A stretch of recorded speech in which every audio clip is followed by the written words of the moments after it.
तो दोस्तों, पिछले वीडियो में हमने ये जानने की कोशिश की कि आखिर ज्योतिष को क्यों माने। कई लोगों का तर्क होता है क्यों ना माने। तो इसके ऊपर हमने विस्तृत चर्चा किया था और अच्छे खासा उसका हमें रिस्पॉन्स मिला है। लोगों ने बहुत पसंद किया उस वीडियो को। तो जो नए व्यूवर्स हैं, अगर मेरे पिछले दोनों वीडियो नहीं देखे हैं तो उस वीडियो के डिस्क्रिप्शन में उस वीडियो का लिंक मैं इस वीडियो के डिस्क्रिप्शन में डाल दूंगा, उसको आप देख लीजिएगा।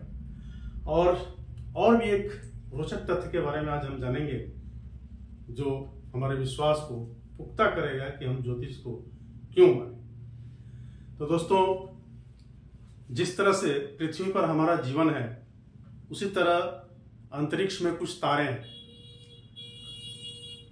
और कुछ तारे बड़े हैं, बहुत दूर हैं, इतने दूर कि वहां तक पहुंचना इंसान के लिए असंभव सा है।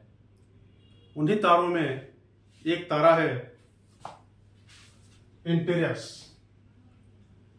आपने नाम सुना होगा, जिसको हिंदी में ज्येष्ठा कहा जाता है। अगर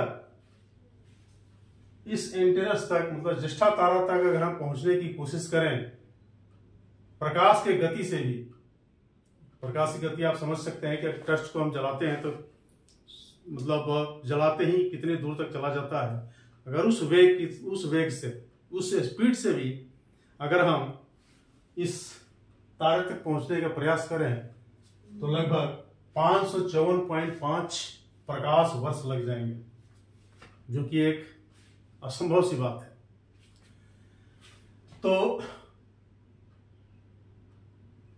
ये जो एंटेरियस है, ये इस एंटेरियस नाम हमारे आधुनिक विद्वानों ने दिया है, जबकि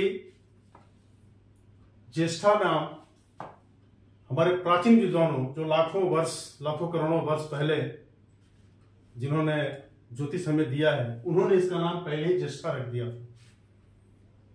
कमाल है ना। हमारे आधुनिक विद्वानों ने तो टेलीस्कोप के माध्यम से, आज से लगभग 400 साल पहले 1600 ईस्वी में टेलीस्कोप का आविष्कार हुआ था। हमारे आधुनिक विद्वानों ने तो टेलीस्कोप से जब ग्रहों की स्थिति को देखना शुरू किया, तब उन्होंने देखा कि एक बहुत बड़ा तारा अंतरिक्ष में है, इसका नाम हम एंटेरियस रख देते हैं। जबकि हमारे प्राचीन विद्वानों ने, उनके पास तो कोई टेलीस्कोप नहीं था, उन्होंने किस विधि से इस तारे को देख लिया था कि सबसे बड़ा तारा है और इसका नाम ज्येष्ठा रखा जाए, मतलब सबसे बड़ा, तो उन्होंने इसका नाम ज्येष्ठा रखा। और इस तारे का जो स्थिति है, ये जो एंटेरियस मतलब ज्येष्ठा तारा है, अंतरिक्ष में जहां पर वो विराजमान है, वो वृश्चिक राशि में वृश्चिक राशि में उसकी उपस्थिति है। आप देख सकते हैं कि अगर हम 12 भागों में बांटते हैं, क्योंकि राशियां हमारी 12 होती हैं, इसके बारे में हम आगे चर्चा करेंगे, तो उनके लिए घर स्थापित किया गया है। 12 राशियां, उनके 12 घर हैं। तो राशियों के समूह को, तारों के समूह को राशि कहा जाता है। तो ये एंटेरियस जो ज्येष्ठा तारा है, इसके भी एक समूह है। वो समूह को मिला के इनका एक स्थान यहाँ पर है। इसी तरह बाकी राशियों का भी, कुछ राशियों को मिलाकर अपना अपना एक समूह है, उनका अलग अलग घर यहाँ पर दिया हुआ है। तो ये ज्येष्ठा का स्थान यहाँ पर है। कौन सा घर बोलते हैं, क्या बोलते हैं, इसको आगे हम सीखेंगे। और इन्हीं तथ्यों को देखकर हमारे ज्योतिष ने, हमारे प्राचीन विद्वानों ने यह हमें बताया है कि ज्योतिष का प्रभाव मनुष्य के जीवन पर पड़ता है। आइए कुछ और देखते हैं, कुछ और तथ्य देखते हैं। दोस्तों, वीडियो में बने रहिएगा। अगर पूरा वीडियो देखेंगे तभी आपको समझ में आएगा कि आखिर ये किस बिना पे ये कह सकते हैं कि ज्योतिष को माने या ना माने, ये एक मजबूत तथ्य हो सकता है। तो आप आगे देखिए और मेरे वीडियो को अभी तक आपने सब्सक्राइब नहीं किया तो सब्सक्राइब कर दीजिए एक लाइक जरूर कर दीजिए और शेयर करना ना भूलें। अगर पहली बार आए हैं तो बेल आइकन दबा दीजिए, उसको ऑल कर दीजिएगा, ताकि हमारा अगला जो एपिसोड आएगा वो आप तक पहुंचे। और इसको शेयर इसलिए कीजिए कि ताकि दोस्तों में पहुंचे और सनातन धर्म के बारे में लोगों को ज़्यादा से ज़्यादा जानकारी पहुंचे कि हमारी सनातन धर्म आखिर क्यों महान है, सबसे पुराना सनातन धर्म आखिर एक साइंस और सनातन का कैसे क्या मेल जोल है। तो आइए देखते हैं। शनि, अगर आप टेलीस्कोप से देखेंगे, टेलीस्कोप से अगर ग्रहों को देखेंगे तो शनि आपको थोड़ा टेढ़े नजर आएंगे अंतरिक्ष में।